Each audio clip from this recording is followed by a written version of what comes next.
Bueno, bien. Muy bien, ya me grabando.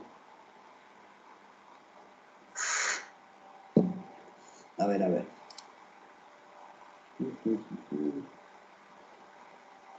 Bueno. No.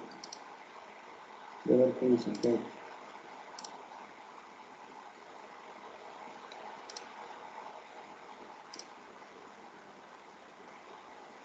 Cuadrícula.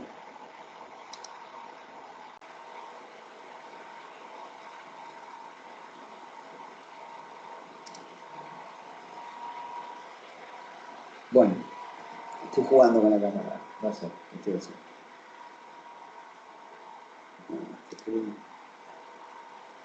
Que se vean todos. Bueno, está bien. Ah, no, pero está bien. Aparecen los que están activadas las cámaras, por eso está bien, listo. Ok. Bueno, bien. Comencemos. Iba a decir la sesión pasada. Bueno, la clase pasada, nosotros habíamos dejado en un punto del texto, ¿no? Haciendo un seguimiento a la letra de lo que es el texto, habíamos dejado en un punto en donde la cosa se empezaba a poner más escabrosa todavía, o sea, más complicada, voy a decir no escabrosa, bueno, más complicada, en donde había aparecido, digamos, ahí una noción de que el psicoanálisis por objeto, ¿sí? El objeto de estudio del psicoanálisis, si se quiere, el objeto de intervención del psicoanálisis es el sujeto, ¿sí? Pero el sujeto no en términos, no equivaliendo o no haciendo una equivalencia entre sujeto e individuo, ¿sí? Porque en Freud, ¿sí? Nosotros lo escuchamos hablar de, Freud habla del individuo, puede ser de la persona, o habla de instancias, ¿no? Del yo, del ello, del super yo. Pero prácticamente no aparece la palabra sujeto en la obra de Freud, pero sí en la de Lacan, y Lacan le da mucha importancia a la noción de sujeto.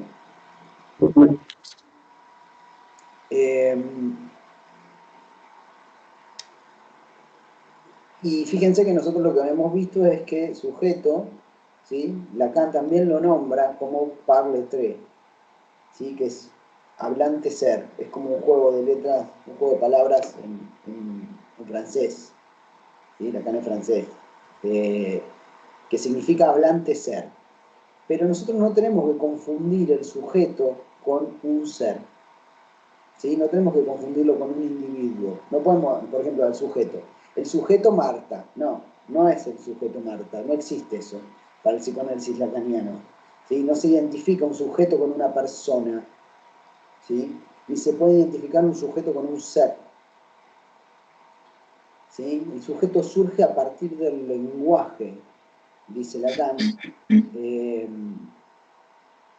Por eso podemos mínimamente iniciar, ¿sí? Con una lectura de la noción de sujeto, ¿sí? Para el psicoanálisis, así en el diccionario, perdón, de psicoanálisis, para ver si nos puede orientar un poquito en relación a qué es esto del sujeto.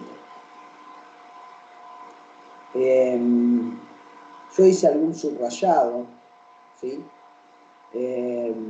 Pero bueno, nos va a llevar un tiempo, seamos pacientes en relación a esto. Por eso sesión, por eso tienen que ser pacientes, entonces vamos a hacer sesión. Bien. Les comparto en pantalla, ¿sí? Y vamos a ver si lo puedo ir leyendo para ustedes, lo que dice el diccionario acerca de la noción de sujeto.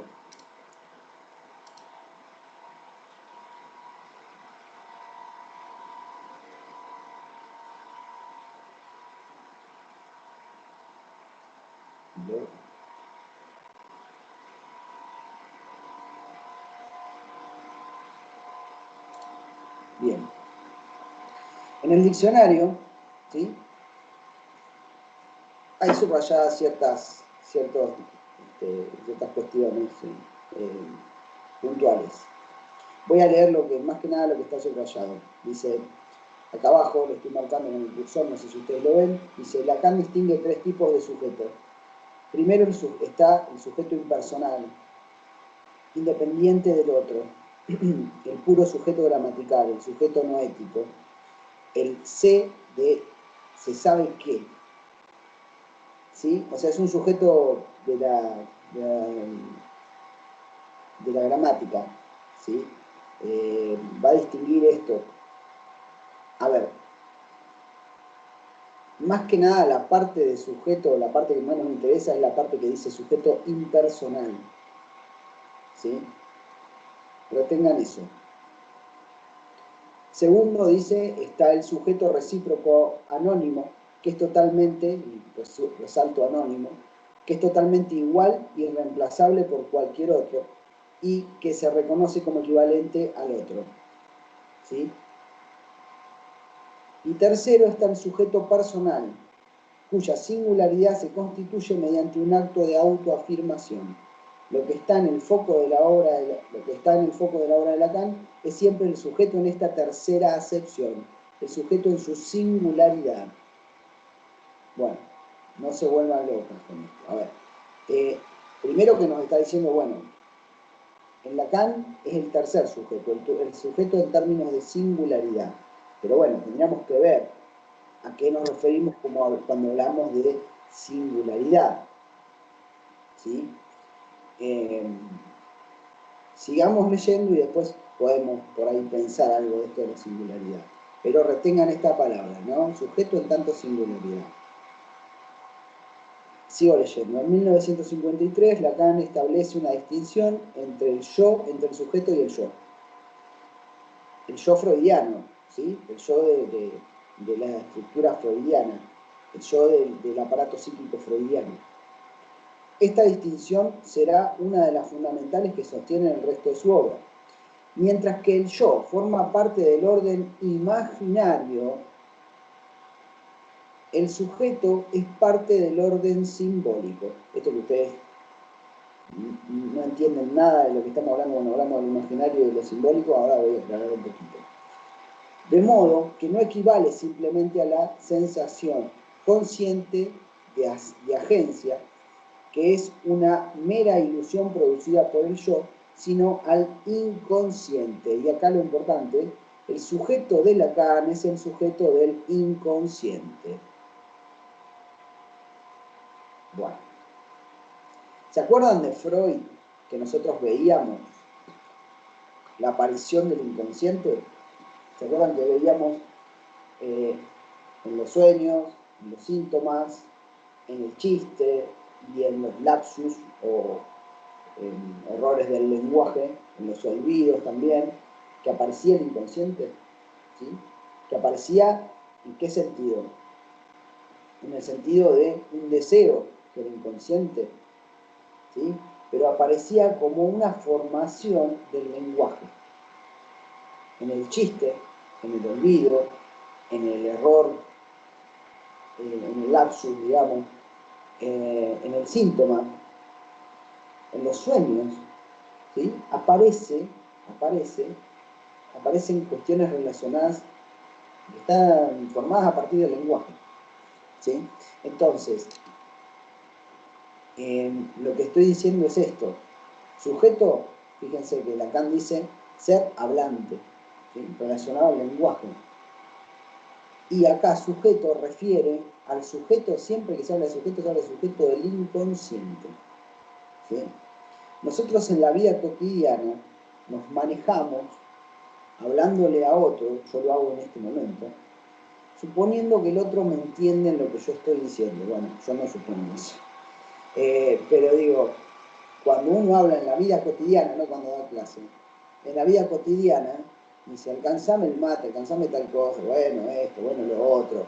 Juanita hizo esto, ay, ¿te parece? Bueno, no sé.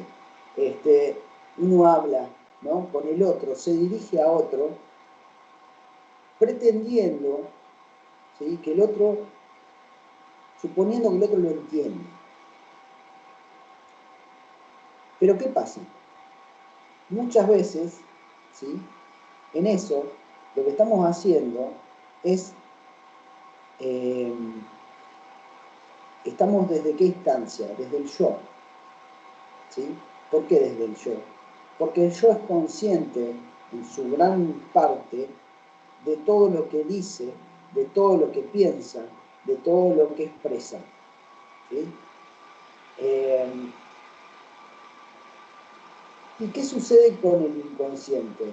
El inconsciente es justamente la piedra con la que el yo tropieza, podemos decir. Ah, qué poético que está. Bueno, pues digo, ¿por qué tropieza? Porque uno dice algo y se equivoca. O sueña y no entiende el yo. ¿Por qué soñó eso? ¿Qué tiene que ver esto? Es incoherente con la estructura del yo. ¿Se entienden? Las producciones del inconsciente son incoherentes en relación a la coherencia con la que piensa el yo, con la autoría con la que piensa el yo. Cuando uno habla con otro, sabe lo que quiere decir. Ahora, ¿qué pasa cuando uno se equivoca? O cuando hay un malentendido. Ahí aflora el inconsciente. Ahí aflora el lenguaje. El lenguaje no como algo que uno domina, sino al revés, como algo que lo domina a uno. ¿Sí? Piensen en el niño. El niño nace como un cacho de carne, la libra de carne, dice Lacan.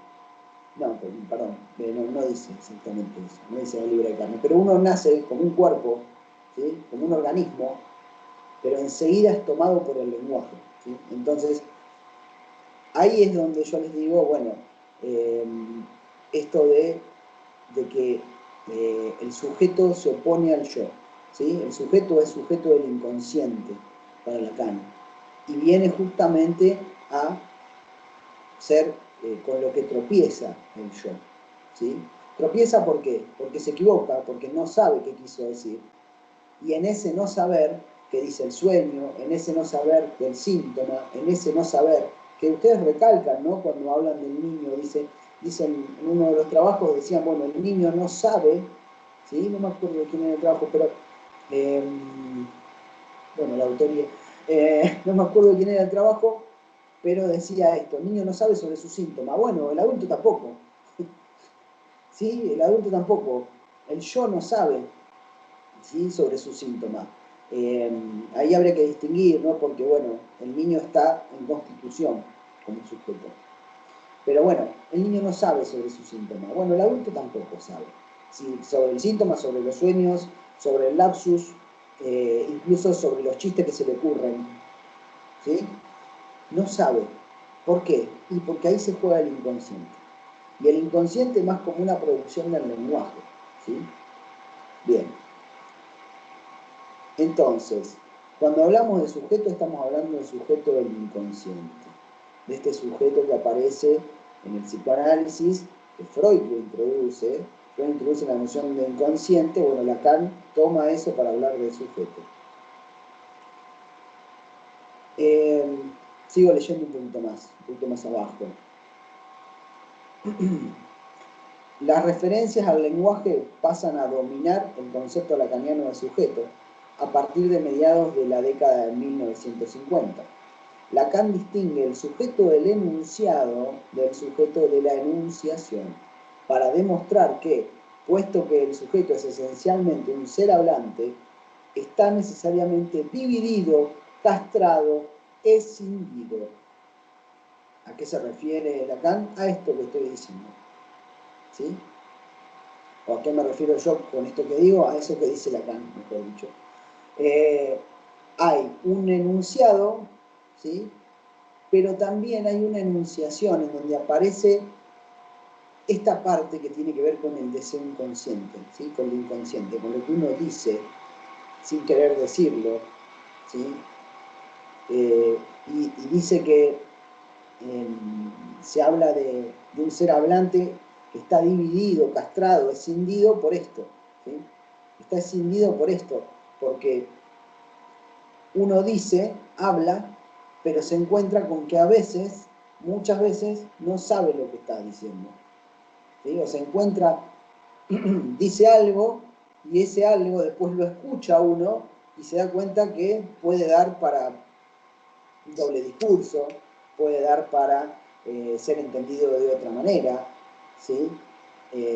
Bueno, y entonces ahí es donde uno se pregunta, bueno, pero ¿esto lo quise decir yo o no? ¿Sí? Entonces, estamos divididos entre la parte consciente, la parte del yo que creemos dominar, y la parte inconsciente que tiene que ver con el sujeto. Y esto tiene que ver con la estructura del lenguaje. El lenguaje tiene esa estructura que ya vamos a meternos. Pero a grandes rasgos les digo esto, o sea, uno vuelvo a esto, uno no domina el lenguaje, ¿sí? Uno puede pensar que es consciente de lo que dice, pero el lenguaje existe, digamos, no es que está dentro nuestro, ¿sí? Nosotros lo adquirimos, adquiero el lenguaje, no, el lenguaje está, es, ¿sí? Es impersonal. Por eso les decía, volvemos a esto, el impersonal. El sujeto es impersonal porque el lenguaje es impersonal. Y porque el sujeto es un sujeto hablante, es un sujeto del inconsciente. ¿Sí? Y el inconsciente, dice Lacan, está estructurado como un lenguaje. Entonces, fíjense que son todos términos que parecerían sinónimos o que se relacionan uno con el otro. A eso me refiero cuando les digo que hay que poder tolerar un poco de que no se entienda. Entonces, bueno, les decía esto, ¿no? El lenguaje tiene una estructura en donde, eh, a diferencia de lo que suponía un lingüista que toma Lacan, que se llama Ferdinand de Saussure, Saussure pensaba, después les voy a subir un videito que es más simple, que explica simplemente esto, pero digo, Saussure pensaba que cuando uno dice una palabra se refiere a un determinado significado, ¿sí? Yo digo auto y me refiero a la idea que tengo yo de auto. ¿Sí? Uso una palabra, ¿sí? Que se llama significante y un significado, que es la idea que yo tengo. ¿Sí? Eso es lo que decía Saussure. Significante y significado. Uno arriba, otro abajo. ¿Qué va a decir Lacan? Va a decir que concebirlo al lenguaje de esa manera es erróneo. O por lo menos nos trae grandes problemas. ¿Por qué? Porque acá significante no le corresponde un significado. ¿Cómo nos damos cuenta de esto? Nos damos cuenta porque el valor que tiene un significante depende de la relación que tiene con otros significantes.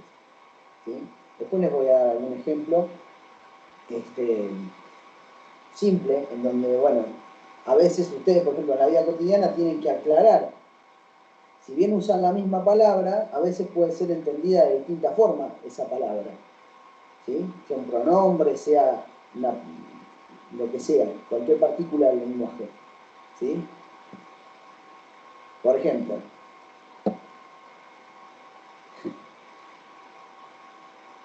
yo digo esta frase, ¿no? Digo, eh, el perro de, bueno, es una frase que es muy futbolera, el perro de Riquelme. ¿Sí? Cuando yo digo el perro, Riquelme es un jugador de fútbol. Ahora ya no. El perro de Riquelme. ¿Qué estoy queriendo decir? ¿Estoy refiriéndome a que Riquelme tiene un perro o que Riquelme es un perro? ¿Sí? Miren que yo soy hincha de Boca, ¿no? Entonces, se dan cuenta de que el lenguaje tiene esa ambigüedad, ¿sí? Esa ambigüedad que depende, ¿sí? De cómo yo use una palabra o de cómo la escuche el otro, ¿sí? Va a significar una cosa u otra cosa. Fíjense que entonces la relación entre significante y significado no es una relación fija, sino que depende de la relación entre distintos significantes. ¿Sí? En este caso sería, depende de la frase y de qué vengo hablando yo anteriormente para decir esto. Puedo decir que estoy hablando de los perros, que esto, que lo otro, y el perro de Riquelme es un perro muy juguetón. O puedo decir, bueno, hay jugadores que son malísimos, por ejemplo el perro de Riquelme. Fíjense que de acuerdo al contexto me da la idea de a qué me refiero yo con ese significante el perro de Riquelme. Qué buen ejemplo. Bueno, volvamos un poco a esto. Les decía, el lenguaje también, ¿sí? Tiene esta característica de que podemos decir de que no es completo, ¿sí? De que no está fijo el lenguaje. Bien. Y bueno, si nos metemos con una acepción un poco más filosófica, que esto es cita de Lacan, de acá arriba, dice,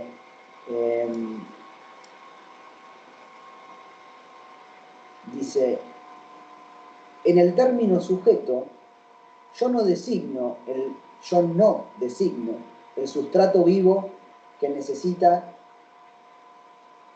este fenómeno del sujeto, ni ningún tipo de sustancia, en relación a Descartes, ni ningún ser que posea saber en su patos, ni siquiera algún logos encarnado, dice, sino al sujeto cartesiano, que aparece en el momento en que se reconoce la duda como certidumbre.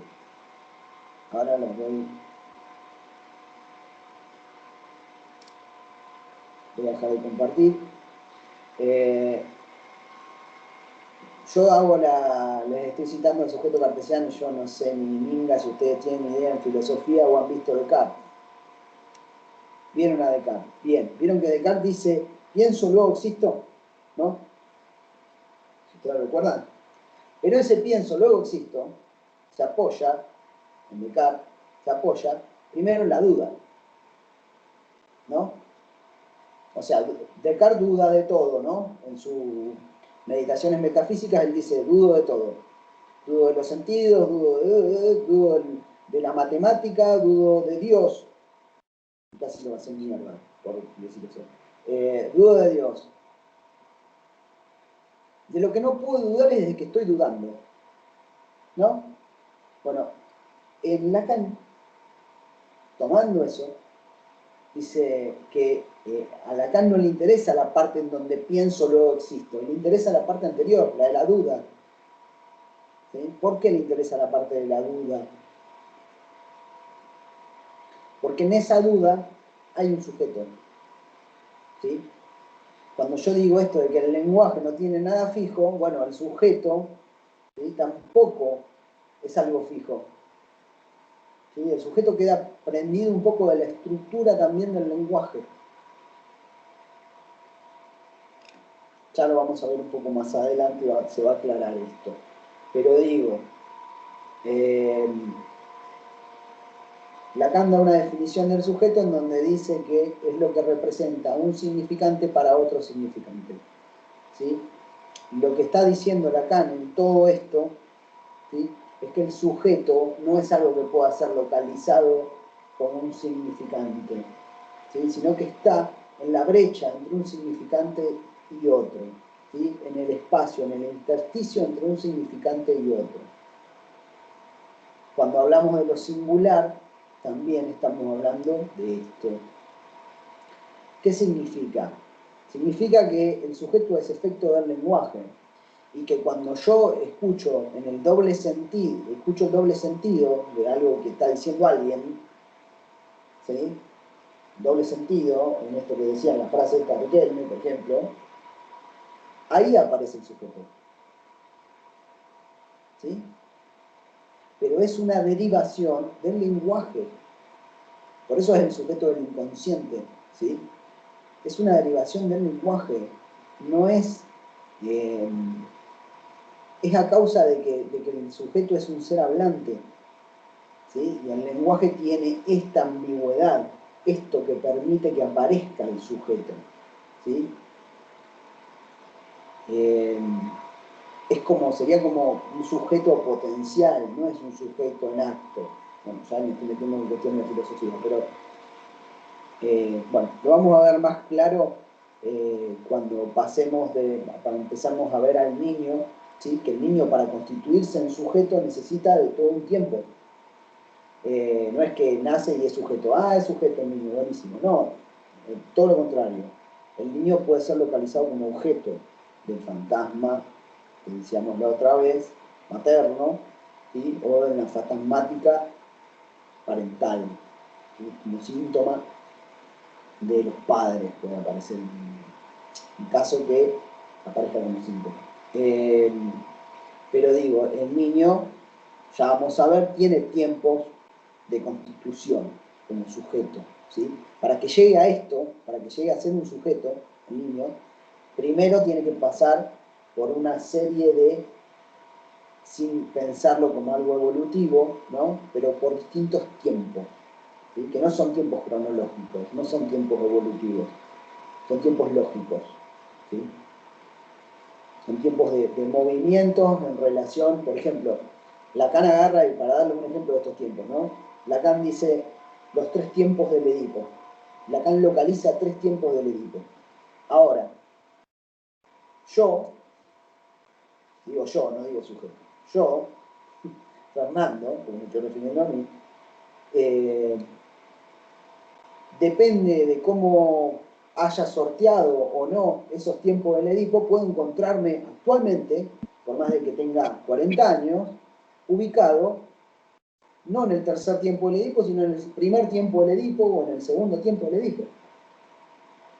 ¿Y qué significa eso? Significa que hay una estructura de relación con el otro, que también es un término del álgebra lacaniana, pero digo, una forma de relacionarme con él, con el mundo, ¿sí? Una forma de relacionarme con las mujeres, una forma de relacionarme con los hombres, que puede estar todavía ahí, varada en esa época, ¿sí?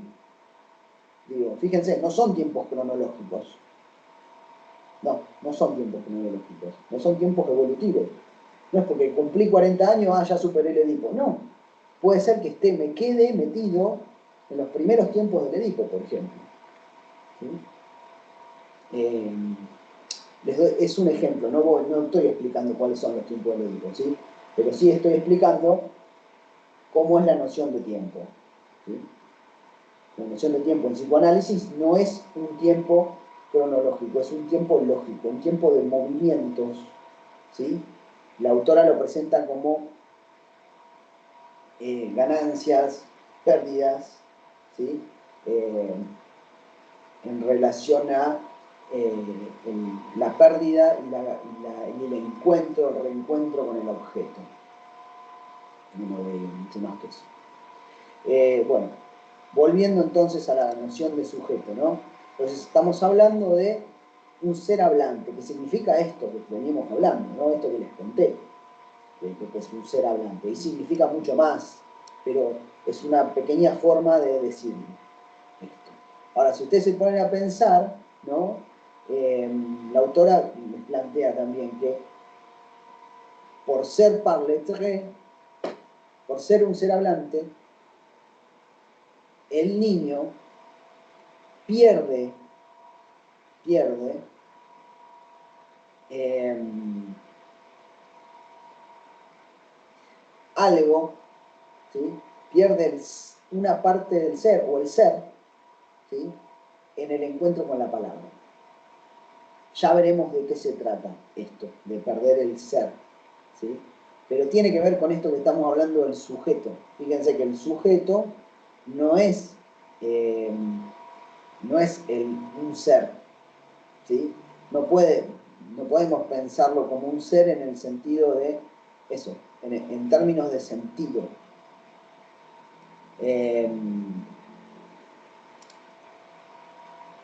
Si quieren, bueno, se puede ver también, volviendo al diccionario, van a la noción de ser, ¿sí? Y lo que les va a decir es que el ser tiene que ver, o está constituido por una falta, ¿sí? En el ser humano, ¿sí? Hay una falta en ser. ¿Qué quiere decir eso? Quiere decir que nadie me puede decir que soy yo, ¿sí? que se escapa eso, se escapa, así como decíamos, el sujeto es lo que representa un significante para otro significante, ¿sí? Fíjense que no está ni en este significante, que puede ser, no sé, eh, no sé, por usar un significante, ¿no? Bueno o malo, sino que el sujeto, perdón, se escapa, porque si no queda enganchado a esos significantes, ¿sí? Entonces, el ser justamente no está en lo que puedan decir de mí, sino justamente en lo que escapa, ¿sí? Por eso se constituye como una falta en ser, el sujeto para el psicoanálisis. Falta en ser, dice el diccionario, ¿no? De modo, y se relaciona con el deseo esto, ¿sí? Porque dice, el sujeto está constituido por esta falta de ser que da origen al deseo, un anhelar ser. De modo que el deseo es esencialmente un deseo de ser, ¿sí?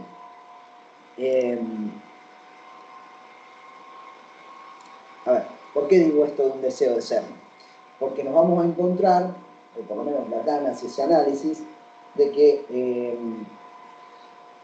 en el fantasma, ¿sí? El niño, digamos, en términos de fantasma, cuando los padres lo ubican en un lugar, ¿sí? Lo ubican en términos de ser, ¿sí? De ser el objeto de la madre, por ejemplo. Y entonces, ¿qué pasa cuando un niño pasa a ser el objeto de la madre? Ponerle que la madre diga, es bueno, ¿sí? Mi hijo es bueno, Juancito es bueno, ¿sí? Y es ese significante el que tiene un valor especial para esa madre, ¿sí? Pero ¿qué puede pasar? Lo objetaliza. ¿Por qué? Y porque Juancito después no puede dejar de ser bueno. A pesar de él incluso. Digo a pesar de él, a pesar de su deseo inconsciente. No sé si va a llegar a tener un deseo inconsciente. Puede quedar enganchado en eso, ¿sí? Y entonces Juancito tiene que ser eso y no otra cosa, ¿sí? Entonces, ahí, ¿queda como sujeto? No, queda como objeto del deseo de los padres, de la madre, ¿sí? Ahí queda como atrapado en el fantasma materno, dice yo. Lo estoy pasando como medio a lenguaje común cuando digo esto. Pero me estoy dando un ejemplo medio burdo, ¿no? Pero para que se entienda un poco esto, ¿no? De qué pasa con el ser y de por qué se trata de una falta en ser. Lo veremos ahora también en relación a estas pérdidas que plantea la autora.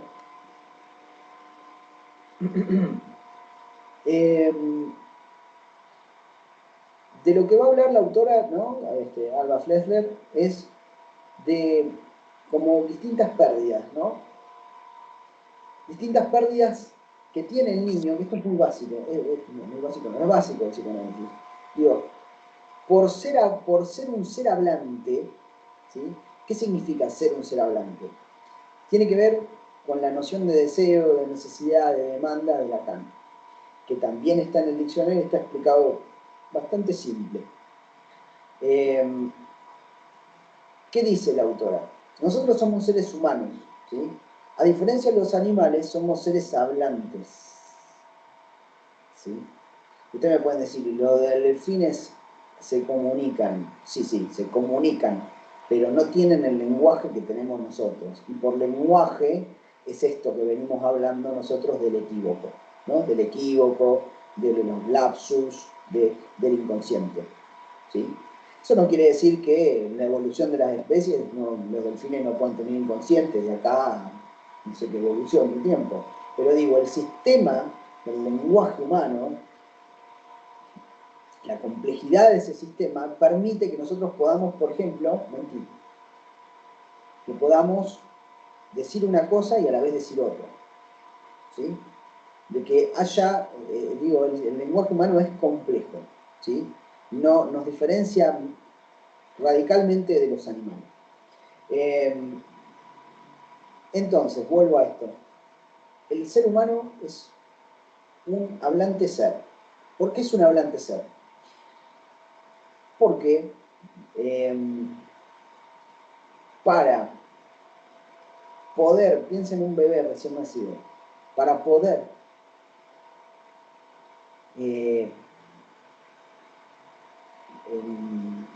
satisfacer alguna de sus necesidades, eso irremediablemente tiene que pasar por la palabra. No digo la palabra oral, porque entonces los mudos no serían sujetos, ¿sí? Estoy hablando del lenguaje. El lenguaje puede ser corporal también. Es más, de hecho, un bebé no dice, ni bien nace, mamá, dame la teta. Llora. Y hay un otro, con mayúscula, un otro, que entiende eso como un mensaje, lo sanciona como un mensaje, ¿sí? Y produce una acción que va al auxilio de ese niño, ¿sí? Es una acción específica, decía Freud. Acorde al fin, ¿sí? Bueno, no importa, le da la teta. Interpreta eso como un mensaje y le da la teta. Pero ¿qué sucede? Sucede que entre el registro de nuestro cuerpo, ¿sí? O de esa necesidad en nuestro cuerpo y la palabra, hay una diferencia, ¿sí? Hay una diferencia. O sea, quiero decir, son dos fenómenos diferentes. Una cosa es lo que uno siente en el cuerpo y otra cosa es que le ponga palabras a eso. ¿Se entiende esto que digo? Es importante diferenciar estos dos registros. Una cosa es lo que a mí me pasa en mi cuerpo, ¿sí? Lo que sea que tengo hambre, por ejemplo, y otra cosa es cuando yo tengo que articular eso a partir de la palabra. Es esto que yo, no sé si se los había dicho a ustedes, pero digo... esto que vos decías en la otra clase, que no nos alcanzan a veces las palabras para expresar lo que sentimos o que no encontramos la palabra justa. Claro, es que la palabra no es justa a lo que uno siente. Porque, digo, vos podés decir, yo te amo, ¿me entendés? Bueno, está todo bien. Pero ¿y el otro cómo sabe que a vos te pasa eso? O sea, vos escuchás la palabra nada más. ¿Se dan cuenta? Una cosa es lo que uno siente y otra cosa es la palabra que usa. Porque la palabra ahí te das cuenta que viene de afuera, en ese sentido. ¿Sí? Es otro sistema, otra cosa totalmente distinta, un registro totalmente distinto. Va a ser más fácil que se den cuenta de esto con el ejemplo que trabaja la autora. Es muy simple, pero está bárbaro. Bien, entonces, voy a compartirles las palabras son palabras, sí, y nada más. Sí, pero nos pueden armar un mundo las palabras, ¿no? Eso está buenísimo. Pero es el mundo de la palabra, ¿no? Es distinto. Como ahora. Como ahora, claro. Bien, les comparto un poco voy a compartir el texto de Alba Freire. A ver qué nos dice Alba. Espero que nos traiga iluminación el Alba. Digo, Alba. ¿Qué dice? Acá. Dice, lo señalo acá con la manito, ¿sí? Dice en el apartado la existencia del sujeto entre pérdidas y ganancias. Dice, la primera gran pérdida que espera a la criatura humana al nacer es una pérdida de goce. No se queden con el resto, ¿sí? Una pérdida de goce. Esperen un cachito y vamos a ver a qué se refiere con esto. Salteamos y vamos al de abajo, ¿no? Al párrafo de abajo. Dice, la introducción de la prohibición del incesto que realiza otro ser humano, ¿Se acuerdan? Freud, complejo de Edipo, prohibición del incesto, o sea, no podés con tu mamá, no podés con tu papá, ¿sí? No podés tener relaciones sexuales. La introducción de la prohibición del incesto que realiza otro ser humano se extiende legislando, determinando reglas y restricciones en el vasto territorio de las llamadas funciones básicas del organismo. ¿Qué les está diciendo acá? Que así como está el complejo de Edipo, y el complejo de Edipo y la prohibición del incesto, ¿sí? Que es lo que prohíbe el Edipo, desde el comienzo de la vida hay una serie de reglas similares a la prohibición del incesto, ¿sí? Y que, fíjense, reglas y restricciones en el vasto territorio de las llamadas funciones básicas del organismo. Y acá, con el ejemplo, se van a dar cuenta de a qué nos referimos con esto. ¿Cómo desde el comienzo están estas reglas? Bueno, me parece que sí se van a dar cuenta. Dice, por la entrada en el universo simbólico, recuerden que hoy hablamos de lo imaginario, que es el yo, y de lo simbólico, que es el sujeto. Por la entrada en el universo simbólico, que refracta el reino de lo natural, enlazándolo a un nuevo orden, el cachorro humano nunca se alimentará de cualquier cosa y de cualquier manera. Aprenderá el uso de instrumentos para maniobrar su comida, restringirá sus elecciones a aquello que le ofrezca la cultura de su tiempo. No ingerirá carne humana, no utilizará sus manos para comer sino cubiertos, y soportará postergar sus apetitos cada vez que el lazo social así se lo requiera. Hasta ahí llegó. ¿Qué piensan? ¿Se entiende?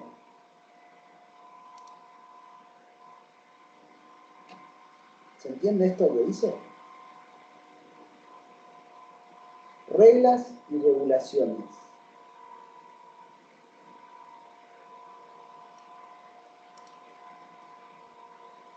Si alguien no entiende a qué me estoy refiriendo ahora, lo pueden decir. A lo anterior no, porque era muy complejo y ya se les va a ir armando. Pero esto es simple y es básico. Y quiero que entiendan esto más que nada. Si alguien no entiende, pega el grito, demanda, y bueno, vamos a tratar de seguir, de que se entienda. ¿Se dan cuenta de las restricciones? ¿Sí? Las restricciones son, si lo piensan en comparación con los animales, fíjense lo que dice, no comerá carne humana, ¿no? Salvo en la película Viven, después, que fíjense lo que produce la película Viven, la gente dice, bueno, o en el canibalismo, pero el canibalismo habría que ver. Y otra regla más simple, comé con la cuchara, nene. Usá la cuchara, no comas con la mano.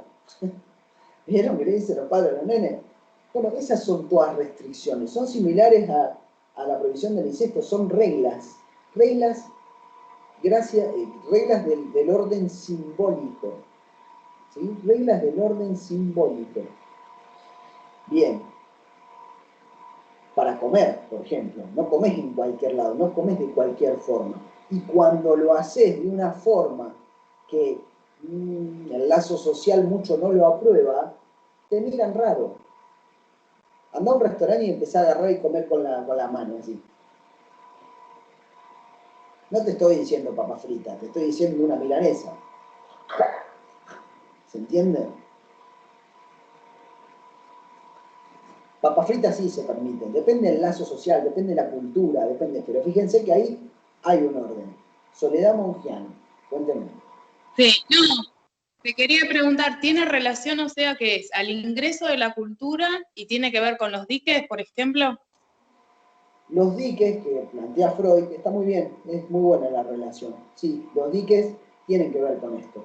Pero piensen que los diques, Freud los ubica en el complejo de Edipo y después del complejo de Edipo, ¿no? Antes, Lacan ya está diciendo, no, hay un orden, por más de que el niño no lo siga, porque no es que vos decís, ah, no, entonces no te doy de comer si no usas los utensilios y el nene tiene un mes. No, ¿sí? Pero digo, ya empieza a haber reglas y regulaciones. Así sean, ¿sabés qué? Las regulaciones de cuándo el nene come. Hay tiempos. ¿Sí? Vos no le pones la teta y le dejás la teta. Bueno, tomás la teta todo el tiempo. No, hay regulaciones y tiempos. ¿Sí? Ahora hay que dormir. Ahora tal cosa, ahora tal otra. Es más, los médicos te piden, bueno, tratá de que se ordenen el sueño, tratá de acompañarlo cuando va a dormir. Digo, fíjense cómo en realidad son cuestiones relativas a la cultura y a cada cultura, pero todas las culturas tienen restricciones y reglas, ¿sí? Eso es lo que está diciendo Lacan. Todas las culturas, por más que sean distintas, tienen restricciones y reglas. ¿Mm? Fernando, Sí, escucho. Yasmín. perdón, entonces todas estas reglas y restricciones son las que harían al sujeto que nace esta pérdida de goce, de no poder ser libre y hacer todo lo que quiere. Exactamente. Muy bien. Perfecto. Gracias. Sí. Les da un ejemplo a la autora que es muy lindo. Voy a seguir compartiendo algo más porque está bueno lo que dice. Y leerlo a la letra.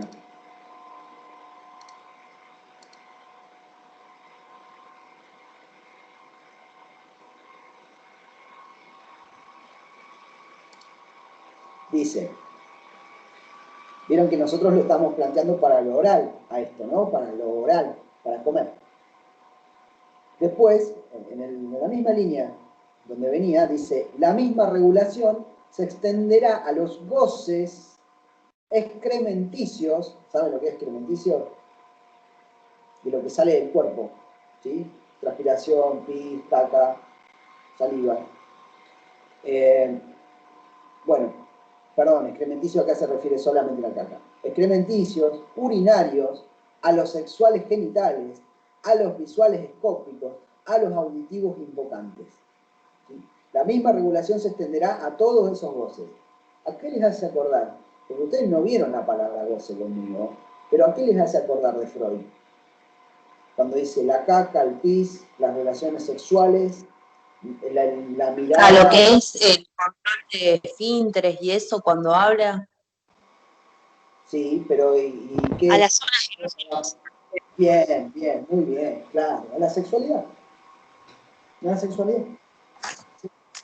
Entonces, piensen que hay un goce, ¿sí? Que tiene que ver con la sexualidad de todas estas. Fíjense que son todas cuestiones corporales. Excremento urinario, sexual, genital, ¿no? Sexual genital, porque sexual es general en Freud, y acá en Lacan también. Visuales escópicos, la mirada, ¿sí? Auditivos invocantes. Auditivo es lo que escucho, invocante es la palabra, ¿sí? Pero la palabra como llamado, que tiene que ver con lo... Bueno, a ver, ustedes no piensen en lo sexual y también lo pueden pensar desde lo auditivo, no lo sexual, ¿no? Yo digo acá, pero es ahí. Entonces, todo esto tiene regulación por pertenecer a la cultura humana y se pierde ese goce. Dice, no expulsa, bueno, y da ejemplos de esto, dice, no expulsamos nuestras secreciones en cualquier momento ni lugar, no nos vestimos acorde a la situación, de gala para el baile, de sport para el deporte, de ciudad para la vida urbana, mantenemos bajo el velo de la intimidad el goce de los cuerpos desnudos, más o menos, callamos cuando deseamos escuchar y así sucesivamente. Sin duda, también se vuelven notables las situaciones en que falla la pérdida de goce, pues revela excesos diversos en la vida cotidiana. Hasta ahí se entiende, ¿no? Creo que se entiende bastante esto de que nos separa de los animales. ¿Sí?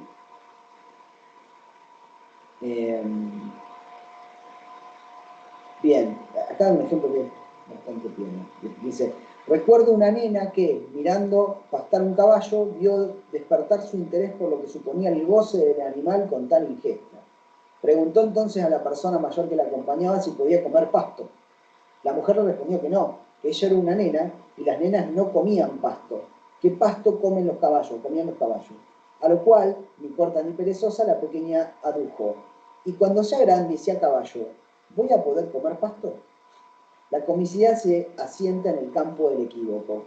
La hilaridad es generada por la vía de un desplazamiento. La nena coloca el acento en la oposición ser nenas en grande, tal vez idealizando una adultez sin restricciones. ¿Sí? ¿Se entiende? Bien. Digo, o sea, la nena cree que en algún momento ese goce lo va a poder, que se pierde, lo va a poder recuperar. Pobrecito. Cuando se es grande no hay restricciones. Bueno, no pasa así. Esa pérdida es una pérdida, aunque nosotros todo el tiempo nos vendan en el mercado que nosotros podemos tener la felicidad a partir de comer chocoarroz, qué sé yo, cualquier pavada, o cualquier objeto, ¿sí? Yo digo por suerte no lo obtenemos, ¿sí? Porque en el mismo instante en que uno quedaría satisfecho, ahí se termina la vida.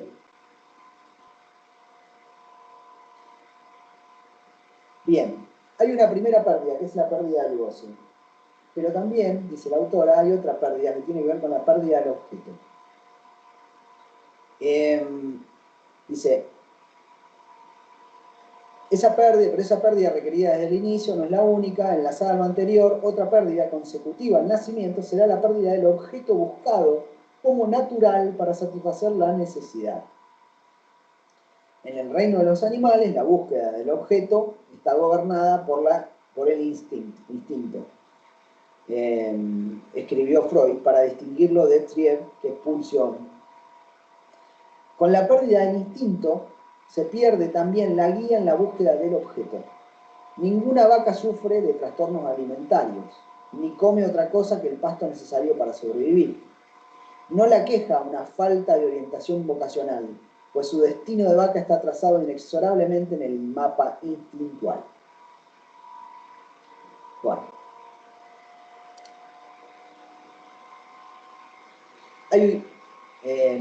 Para esto habría que aclarar que hay un objeto de la necesidad que ya está marcado instintualmente en los animales, por el instinto. ¿Sí? El instinto le dice orgánicamente, ¿sí? Genéticamente, al animal salvaje qué es lo que tiene que comer y cuál es el objeto para satisfacer eso. ¿Sí? En los seres humanos eso está perdido. También está perdido el objeto. ¿Sí? Aunque ustedes digan, no, pero el niño, la teta de la madre es donde... No, ¿qué objeto es la teta de la teta de la madre? A ver, si le pueden dar mamadera al nene. Si no, cada nene que rechaza la teta se moriría de hambre. ¿Entienden? Entonces, nosotros no tenemos fijado un objeto, los seres humanos. Esa fijación, ¿sí? ¿Recuerdo? ¿Vieron? Yo no uso los términos, por lo menos este que estoy diciendo, no lo estoy usando casualmente. La fijación, ¿sí? No está en el ser humano. No hay algo fijo. Y digo la fijación por esto que decíamos hoy del significante y el significado, que no están fijos. ¿Sí? Entonces, como la construcción, digamos, o lo que el niño va a desear es aportado por el otro, el objeto es aportado por el otro, digo, el objeto de la satisfacción de la pulsión es aportado por el otro,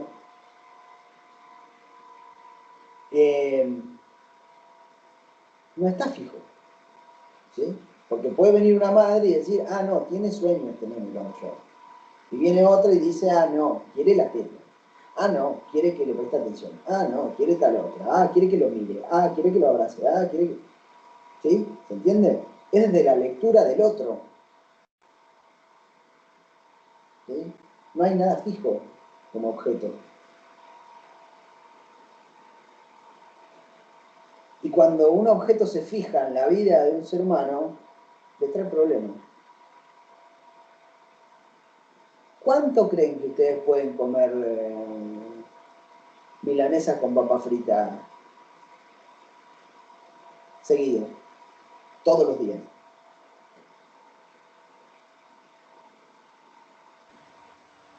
Hasta que te enfermes, no sé, que te caiga mal a la panza, algo así. ¿Qué te enfermaría? El león come cebra cebra o ciervo todo el tiempo y no se enferma. ¿Por qué?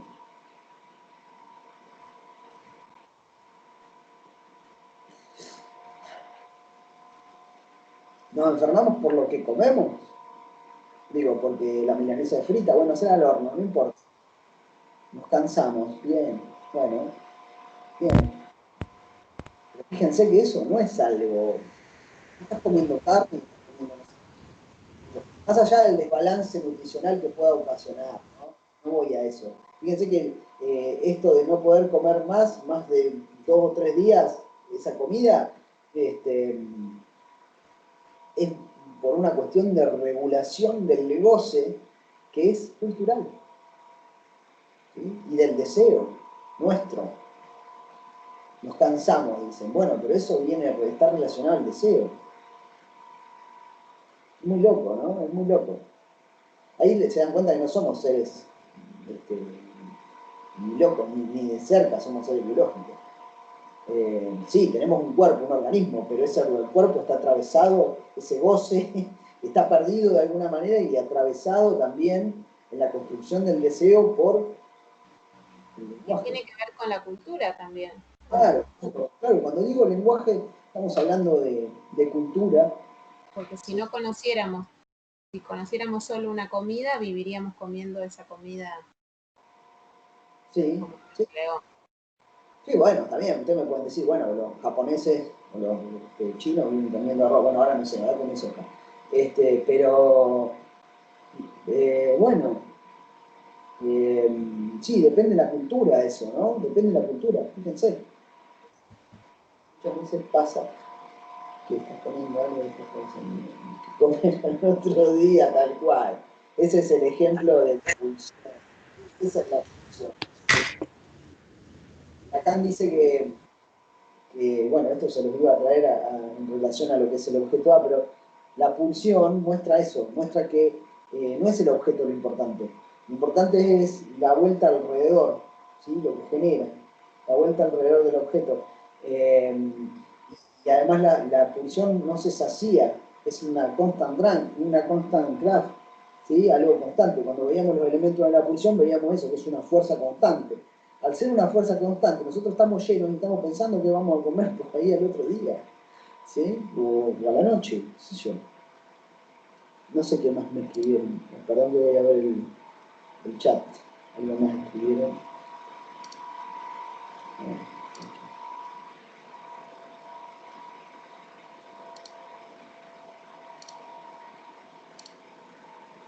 Perdí el chat. No. Está.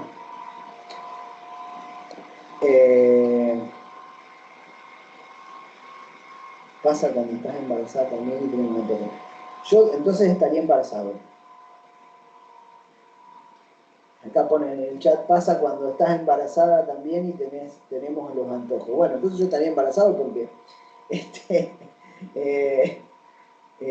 también pienso en qué como. Estoy comiendo algo y digo, pero me comería tal cosa. Eso se da mucho en las reuniones, cuando se comparte con otro, que se ponen a hablar y ven una comida y después ya eso metonímicamente lo lleva, o sea, el desplazamiento, uno va hacia otras comidas y diga, pero y si mañana es el otro próximo encuentro hacemos tal otra cosa, bueno, eso. Bien. Fernando, Sí, perdón, por las dudas de que vayas a cambiar de tema, porque por ahí nos costó hoy leyendo un grupo esto de determinar bien cuáles son todos los diferentes tipos de pérdidas. Acá habla de la pérdida del objeto buscado natural para satisfacer una necesidad. Esto es porque, como vos dijiste, cuando somos niños, el adulto es el que va a determinar si mi necesidad es dormir, comer, si me hice caca o eso. y porque además el ser humano es un deficiente instintivo, porque eso no viene en la genética del ser humano o en los instintos como viene en el animal. El ser humano nace con muy pocas cosas instintivas. Claro, es absolutamente dependiente ¿Flor? porque es absolutamente dependiente de los padres, de los adultos que... Claro, pero además, claro, eso, genera eso. Pero eso sería solamente en los niños, y cuando somos adultos. ¿A qué te referís? A ver, me perdí. Y porque yo estoy tratando de entender bien lo de esta pérdida. La anterior la entendí, pérdida de goce. Esta pérdida del objeto buscado natural para Porque, satisfacer una necesidad. Sí, entiendo de que la perdemos cuando somos niños porque es, como vos dijiste, la madre la que va a interpretar la necesidad del niño. Si tiene hambre, si quiere dormir, si quiere ir al baño, lo que sea. Pero cuando yo soy adulto, este tipo de pérdida, ¿con qué lo relaciono? Porque se supone que yo ya soy y puedo determinar mi propia necesidad, mi propio objeto. está bien, pero a lo que va más que nada es que el objeto que vos determinaste, ¿cuál era? Ya te lo determinó tu vieja. Eso pasa. Pero cuando soy adulto también, Cuando sos adulto, quedás tomado igual por eso, pero además es una cuestión estructural. Es una cuestión estructural por esto que te digo, de que el sujeto, o sea, vos tendrás tu recorrido, tus vivencias en la infancia, ¿sí? Esas vivencias establecen cierto privilegio de ciertos goces, ¿sí? O sea, a mí no me gusta comer espinaca, por ejemplo. Odio la espinaca, no me gusta, ¿sí? Y sí me gusta, no sé, el pastel de papas, ¿sí? Pero es ese recorrido, no es el objeto que sacia mi necesidad. ¿Por qué no sacia mi necesidad? Porque por estar en el mundo humano, ¿sí? Y tener que pasar por la palabra, ¿sí? Hay algo de ese objeto se pierde, ese objeto de goce, porque es el objeto de goce, como el pasto para el caballo, para la vaca. Eso se pierde, ¿sí? Entonces, no hay algo que esté fijo, pero el atravesamiento de la infancia con lo que me ofrezca la cultura, lo que me ofrezcan mis padres, ¿sí? Más sumado a la singularidad, ¿sí? A qué goce puedo adherirme yo, va a establecer como un objeto, pero no va a ser nunca un objeto como en el animal, ¿sí? Nunca va a ser igual al objeto como en el animal, que es un objeto de la necesidad que ya está fijado, ¿sí? Es más, nosotros en esa pérdida de goce, por más de que nosotros eh, podemos elegir un objeto que guste, ¿sí?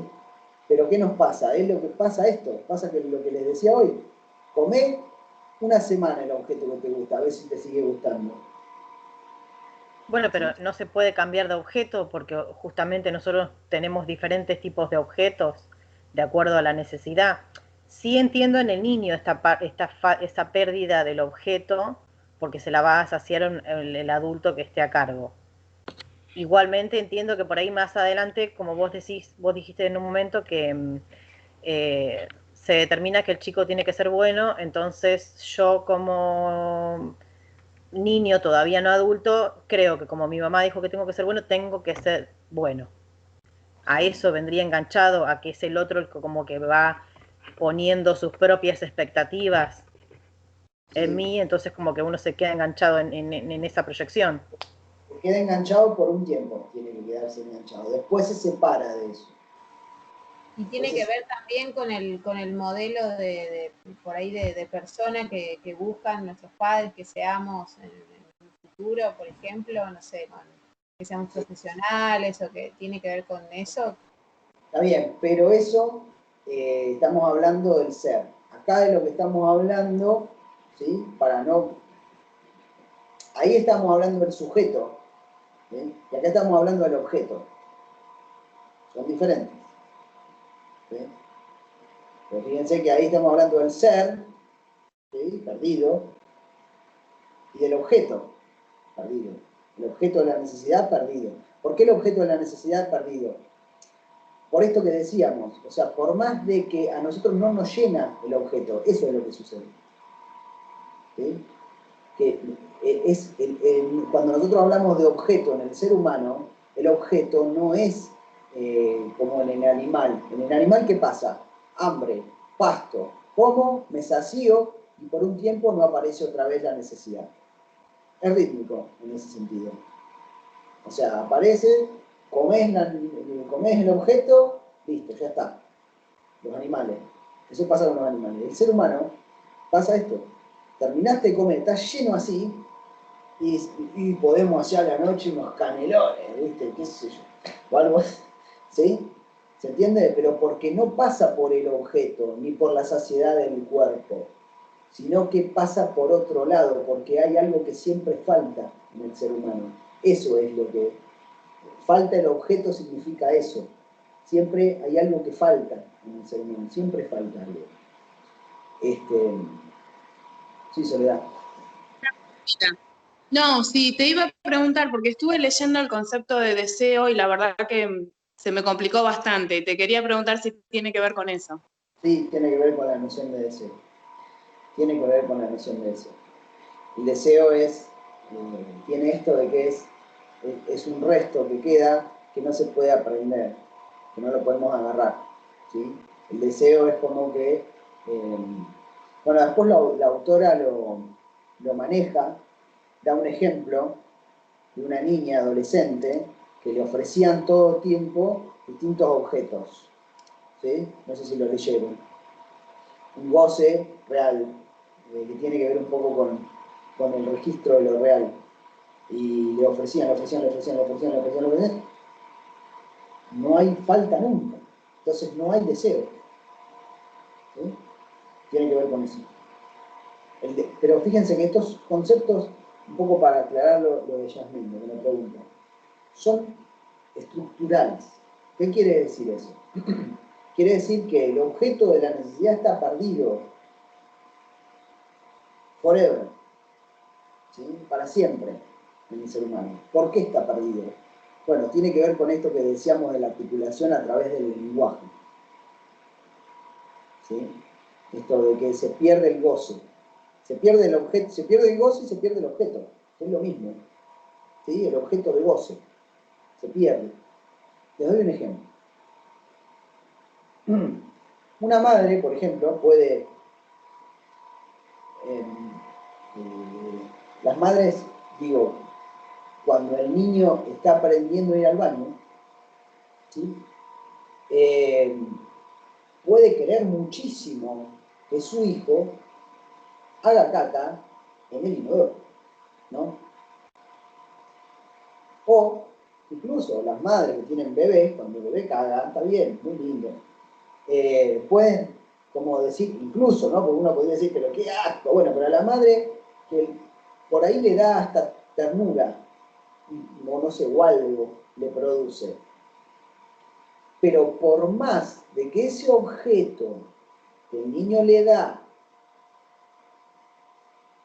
le produzca hasta alegría a la madre no es que se va a quedar con el sorete. No se va a quedar con la caca del niño. ¿Sí? Se va a la caca.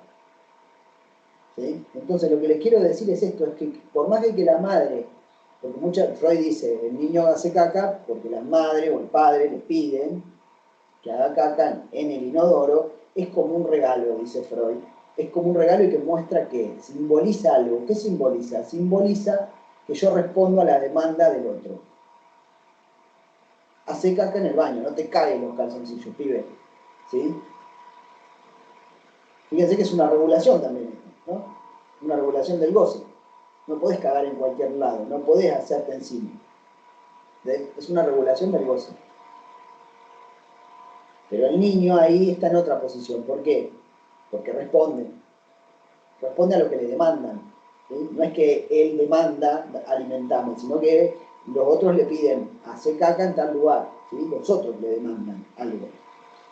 Pero eso que él da, la madre, si bien lo toma como signo de obediencia, no es el objeto, es lo que simboliza ese objeto. Y la caca la tiene. Pero se queda con esa acción del niño. ¿Se entiende? ¿Se entiende cómo se pierde el objeto? O sea, el objeto no tiene sentido en el mundo humano. No tiene ese sentido. No es el objeto lo que importa. ¿Se entiende esto? O sea, en los animales, claro que importa el objeto, porque ya está marcado, es el pasto. Tenés que ir a comer pasto, listo, ya está, no hay más historia.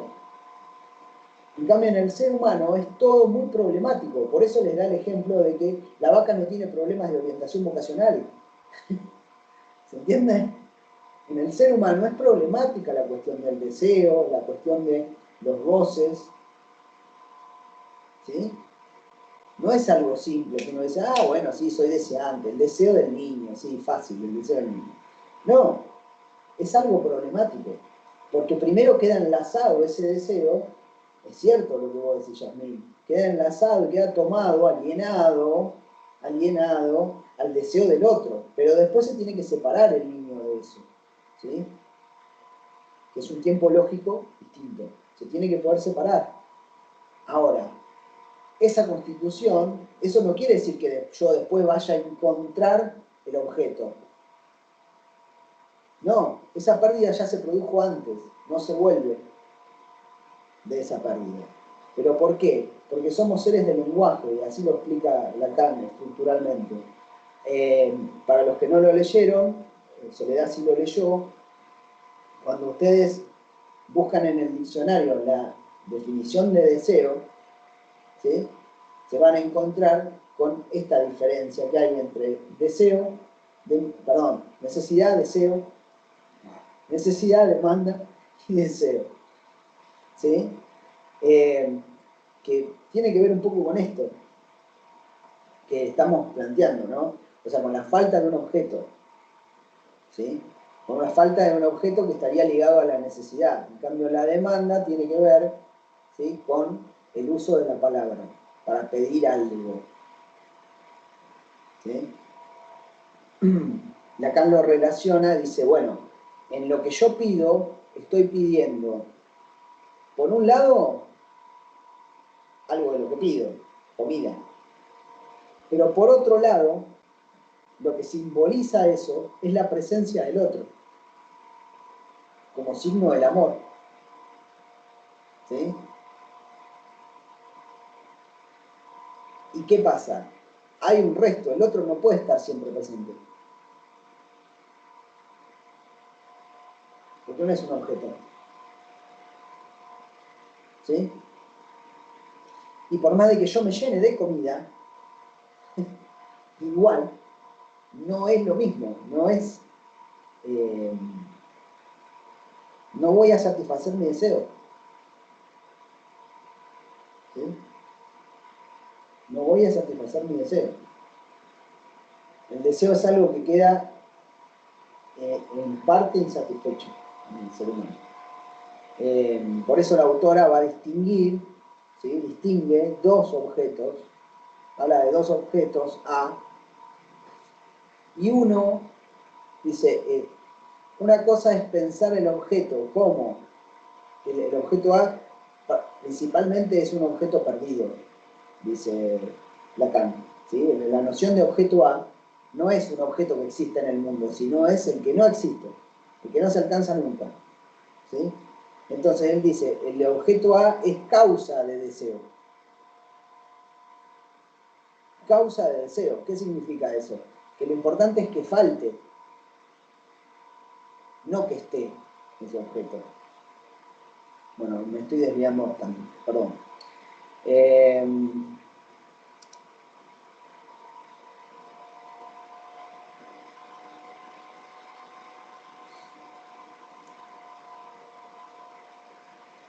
Bueno, busquen eso del deseo, ¿sí? Vean, fíjense cómo lo articula Lacan ahí, que siempre queda un resto sin satisfacer, digamos, y eso es el deseo. ¿Sí? Por más de que yo diga algo, ¿sí? O pida algo, por más de que coma algo, por más de que lo que sea, siempre hay algo que queda como que no lo puedo satisfacer. ¿Sí? En los animales podríamos decir, sí, se satisfacen. En el ser humano no se satisface, porque hay una pérdida del goce. ¿Sí? Una pérdida. Que no se recupera. ¿Sabes cómo se recupera? A través del deseo. Pero como vimos, el deseo no es el goce. ¿Sí? O sea, el deseo es justamente, tiene que ver con la falta del objeto, no tiene que ver con la satisfacción, no tiene que ver con que, ese es el objeto de mi deseo. Por eso Lacan, cuando habla de deseo, habla del deseo inconsciente, se preocupa más que nada del deseo inconsciente. Porque el deseo inconsciente lo que tiene, ¿sí? Es que uno puede hablar, puede ponerlo en lenguaje, pero nunca lo atrapa, siempre se escapa, se escabulle. ¿Sí? Cuando se colma el deseo, ahí generalmente aparece la angustia, no aparece la felicidad.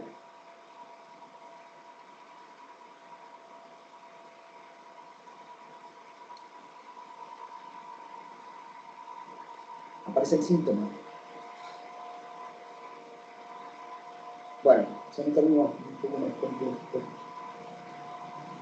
Lo que estoy diciendo es correcto. Lo que digo es que falta el entramado como para poder entenderlo bien a eso. Por eso quiero ir más a la letra. Bien. Planteamos estas pérdidas, ¿no? Después hay una pérdida que no sé si pudieron entenderla, ¿sí? Que es la pérdida del acceso a lo real. Con ese ejemplo que da la autora de esta nena que le pregunta a los padres a ver cómo va a nacer su hermanita, y los padres le dicen, primero la va a ayudar el médico, primero va a sacar la cabeza, después los bracitos, después el resto del cuerpo. Y la nena a los 2 días se pone a llorar diciendo, no quiero que mi hermanita nazca desarmada, ¿no? ¿Qué está diciendo ahí? Que hay una pérdida en relación a lo real, ¿sí? Una pérdida en relación al acceso directo a lo real. Que para explicar ese acto de nacimiento y esa aparición de una hermanita, ¿sí? Como hecho real en el mundo, nosotros usamos palabras, ¿sí? Pero nosotros podemos usar, yo como estoy haciendo ahora, hablar y hablar y hablar y darles un montón de palabras, pero nunca se llega nunca llegamos a acceder a lo real, como a un conocimiento real todo de cómo suceden las cosas, ¿sí? Porque estamos otra vez, nuevamente atravesados por el mundo. Nosotros no conocemos el mundo como es, lo conocemos mediatizado por el lenguaje. ¿Entiendes? Y por nuestra imaginación, por lo imaginario y por lo simbólico. Por el lenguaje es parte del imaginario y lo simbólico. O sea, el mundo que conocemos está atravesado por el lenguaje. ¿Sí? Digo, yo veo un paisaje, pero ya le estoy poniendo una palabra, porque estoy diciendo paisaje. ¿Entienden? Hay cosas, y ahí está la cuestión de lo real, que por más de que le pongamos palabras e imaginemos y todo lo que ustedes quieran, no dejan de ser una incógnita. Por ejemplo, la muerte. ¿Cuántas cosas se arman alrededor de la muerte? ¿Cuántos ritos culturales? ¿Cuántas religiones nos hablan? ¿Cuántas filosofías nos plantean cuestiones relativas a la muerte? ¿Nos alcanza? No. Nos queda como incógnito. ¿Por qué? Porque la muerte propia, la muerte de uno, es algo que no podemos conocer. Porque para eso nos tenemos que morir. Si no, el único que sabe es Víctor Sueiro. Pero bueno, no importa. Nos dejamos de la Víctor Sueiro. Que fue y volvió. Digo, pero el resto de nosotros, que no somos Víctor Sueiro, la verdad que no sabemos qué va a pasar con la muerte. Y además es inevitable. Perfecto. ¿Sí? Tal cual. Entonces, eso es lo real. El nacimiento de un niño también es algo real. Que nosotros podemos explicar, pero... ¿sí? La existencia. ¿Por qué existimos? Digo, hay cuestiones que no logran, que por más de que pongamos palabras e imaginación en eso, lo imaginario y lo simbólico, ¿sí? No logramos entender, no logramos comprender, no logramos cerrarlo. Nos sigue generando algo incógnita, no lo podemos prever y puede ser traumático. ¿Sí? Algo de eso es lo real. El cuerpo, con sus propias funciones, tiene algo, es lo real. Uno puede decir, tengo hambre, pero la sensación que vos sentís en el cuerpo es real, y vos usas una palabra para mediar eso, para decir lo que vos sentís. Pero no alcanza.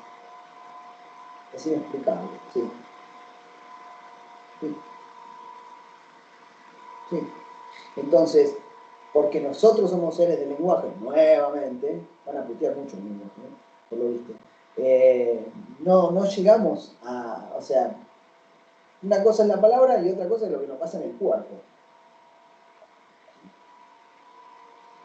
Bueno, Lacan también hablaba, a ver, las alucinaciones también hay algo de lo real, que retorna en lo real, dice Lacan. Algo, alucinaciones, no sueño, ¿eh?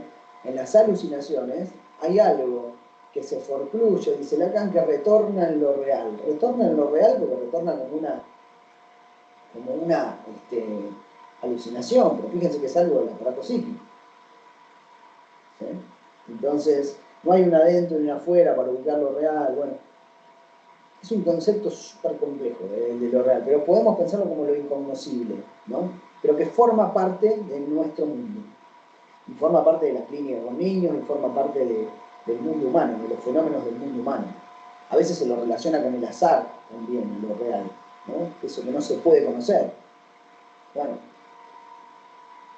intentamos conocerlo, ¿no? Porque vamos a lo esotérico, vamos a un montón de cosas que decimos, ah, no, pero yo sé, cuando me tiran las cartas, yo sé que va a pasar esto. Y yo creo en la divina que me dijo que me iba a encontrar con el chico ese que me gusta. Ay, qué lindo.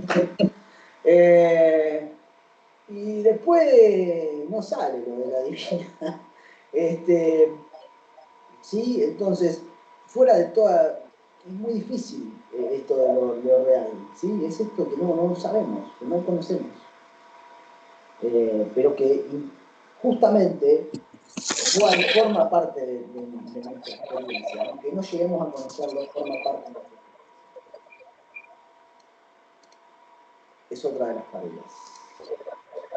Bien.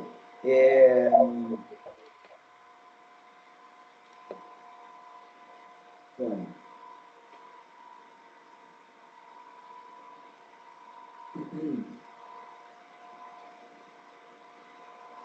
Bueno, justamente la autora lo que va a plantear, y con esto cierro, es que porque no hay un objeto, ¿sí?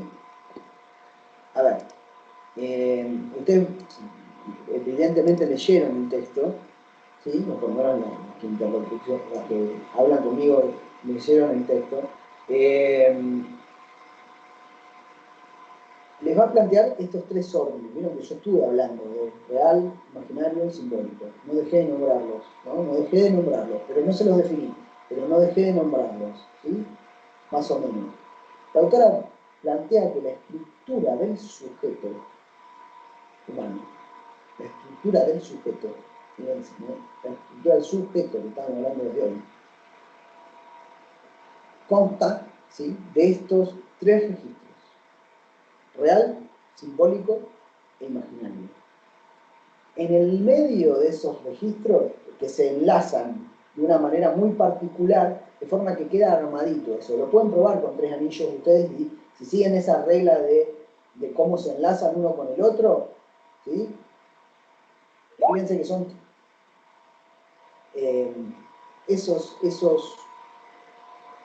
ese enlace que tienen esos anillos. Si ustedes lo ponen de cualquier manera, se les desarma. Pero si los enlazan así como los plantea la autora, ¿sí?, les queda armadito. Digo, a veces la estructura del sujeto se cae y ahí aparecen la psicosis, aparecen un montón de cosas. Pero digo, es un modelo topológico. ¿Es topológico? No me acuerdo si es topológico. Bueno, es un modelo que plantea Lacan, ¿sí?, para tratar de explicar la estructura del sujeto. Y en el medio pone, en el medio de esos, fíjense que son como entrecruzamientos entre experiencias de lo real, de lo simbólico, de lo imaginario. Siempre están los tres nudos, ¿sí? Salvo casos patológicos que no vamos a meternos acá todavía, en todo caso. Pero digo, están los tres, y en el medio está el objeto A, ¿sí?, que es un objeto que es inalcanzable.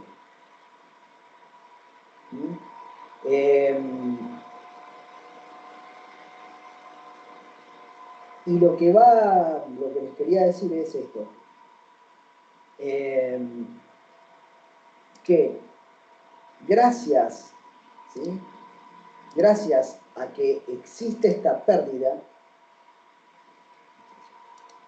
gracias a que existen estas pérdidas, ¿sí?, de las que nos habla la autora, digo, pérdida del objeto real, perdón, del objeto real, pérdida del objeto natural que produce la satisfacción, pérdida del goce, pérdida de acceso a lo real.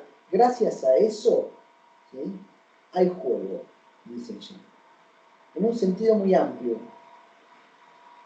pero en el sentido de que no juego solamente como juego de los niños, ¿sí?, sino que tomo un ejemplo de la mecánica, las piezas que hacen juego, que se pueden mover, ¿sí?, una con la otra, ¿sí? ¿Pero qué quiere decir eso? Quiere decir que el juego, el chiste, el inconsciente, tiene que ver con esto, ¿sí? Tiene que ver con que no hay fijezas, no hay fijeza. Esa inexistencia de fijeza hace que un objeto real, vamos a decir, como decía la autora, como yo les voy a dar otro ejemplo, como una lapicera, ¿sí?, este es un objeto real, pero yo puedo jugar con los significantes.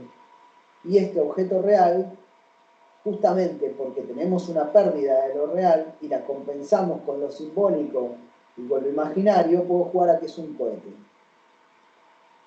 ¿Sí? Eso es el juego. El juego de los niños tiene que ver con eso. ¿Sí? Tiene que ver con cómo lo real, justamente porque no está fijo, porque no vivimos en un mundo real, perdimos ese acceso a lo real, y ese acceso lo tenemos solo a través de lo simbólico y lo imaginario, más que nada a través de lo simbólico. Podemos jugar con eso, ¿sí? Podemos jugar con eso. Fíjense que por un lado perdemos, como seres humanos, perdemos la simpleza de la vida animal, ¿sí?, de que estaría todo resuelto. Pero por otro lado ganamos. ¿Ganamos en qué? En elección, en libertad. Pero eso, en la evolución de un niño, perdón, no digo evolución, perdón, no dije evolución. la constitución de un niño puede joderse, ¿sí? Esa posibilidad de llegar a devenir sujeto, ese sujeto que puede elegir, puede joderse. Ya lo vemos. Bueno, acá dejo, si no me van a notar los del otro curso. Bueno, seguimos trabajando al texto. Probablemente, igual los ejemplos que trabaja después son medio, aclaran un poco, pero también nos pueden confundir. Voy a darles algo un poco más simple, o por lo menos más ordenador, que es el capítulo 2 que trabaja la autora, que ustedes ya tienen el libro que ya les mandé. Y ahí trabaja con los padres, y ahí vamos a ver mejor la articulación entre el niño como objeto para los padres, la inserción dentro de lo que es el fantasma, bla, bla, bla, bla. Y voy a seguir hablando así. Bueno, nos perdemos. Las dejo y bueno, queda grabada la clase, después la bajo yo y la subo. ¿La bajo? Chao. Chao.